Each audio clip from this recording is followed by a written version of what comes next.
Monsieur le ministre, monsieur le rapporteur, collègues. Lorsqu'un parent apprend que son enfant est touché par une affection longue durée, c'est toute une vie qui se voit bouleversée et qui doit être repensée dans l'urgence et la douleur. Malgré la tristesse, des parents soucieux et inquiets pour leur enfant gravement malade doivent se démener tout en continuant à aller au travail et de s'occuper de ses frères et sœurs comme si de rien n'était. Ceci en aménageant du temps pour effectuer d'innombrables démarches administratives ainsi que des rendez-vous médicaux. Ces démarches administratives sont longues, laborieuses, mais surtout nécessaires pour obtenir ne serait-ce qu'une carte d'invalidité pour leur enfant ou encore des aides financières essentielles dans ces moments-là.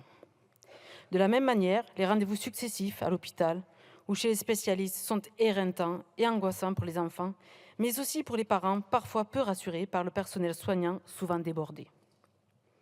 Ainsi, malgré le soutien et la bonne volonté des proches, des soignants, des agents des services sociaux, ces parents qui deviennent des aidants du jour au lendemain se sentent bien souvent démunis et seuls face à la situation. Le quotidien devient une lutte permanente. L'accès aux droits et l'accès aux soins deviennent un parcours du combattant. Il était donc de notre devoir de législateur de se pencher sur ce texte avec attention pour soulager autant que faire se peut le quotidien de ces familles dans une société inadaptée, encore pleine d'embûches et validistes. Je salue le travail de monsieur le rapporteur, Paul Christophe. Les débats se sont déroulés de manière constructive et sereine. Oui, collègues, c'est possible quand on œuvre dans l'intérêt général. Ces discussions ont permis l'adoption de mesures portées par le groupe de la France Insoumise. Notamment, nous avons défendu l'allongement de la durée du congé minimal pour parents suite au décès de son enfant en portant de 5 jours à 12 jours. Notre amendement a été adopté à l'unanimité, puis renforcé par le Sénat, dont je salue également le travail et la mobilisation sur le sujet. Même si rien ne saurait combler le vide laissé et la tristesse causée par la perte d'un enfant, il était plus que nécessaire d'allonger une période de congé qui n'était tout simplement pas à la hauteur des besoins des familles. C'est chose faite aujourd'hui. De la même manière, nous avons défendu un amendement écrit en concertation avec la Fédération Grandir sans cancer, interdisant le congé pour vente ou reprise d'un bien immobilier si les locataires ont un enfant victime d'une affection longue durée. Cette proposition a été aussi défendue par les socialistes dans un amendement similaire qui a également été adopté puis conservé par le Sénat.